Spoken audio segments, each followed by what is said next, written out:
मला आता भैयासाहेब बोलले म्हणून मला 2 शब्द बोलायचे. भैया विलासराव देशमुख साहेबांचे चिरंजीव, तत्कालीन पालकमंत्री, सगळ्यात जास्त संधी कुणाला होती कोरोनाच्या काळात मोठं होण्याची, तर मला वाटतं ती विलासराव देशमुख साहेबांच्या थोरल्या चिरंजीवाला होती.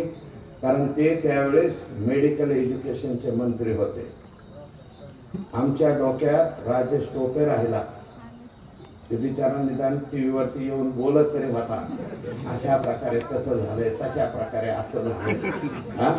राजेश टोपे आपला आरोग्य मंत्री म्हणून बोलत.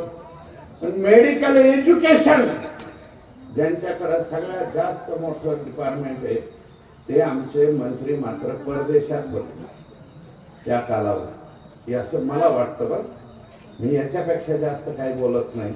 पण त्यांना विलासराव आम्ही पाहिलेले आहेत 99 पासून. आम्ही 99चा आमदार. मला तर मामाच्या गावचा आमदार म्हणायचं, तू माझ्या मामाच्या गावचा आमदार, बरं का. पण विलासराव देशमुखांचं वागणं, बोलणं, चालणं फार वेगळं. पुढच्या पिढीचं तसं आहे असं मला काही वाटलं नाही. कारण त्या कालावधीत तुम्ही सहृदय होतात. तर मला वाटतं त्यांनी महाराष्ट्रामध्ये सगळ्या मेडिकल एज्युकेशन मध्ये जायला पाहिजे होतं. काय चाललंय, काय नाही, इथं बेड आहे का, ते तिकडे आहे. आणि त्या कालावधीत आधाराची गरज होती.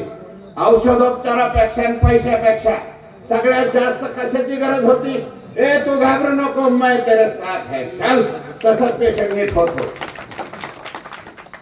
ते ज्यांनी केलं त्यांच्या पाठीमागे लोकांनी राहावं, अशा प्रकारची या ठिकाणी विनंती. एबीपी माझा, उघडा डोळे बघा नीट.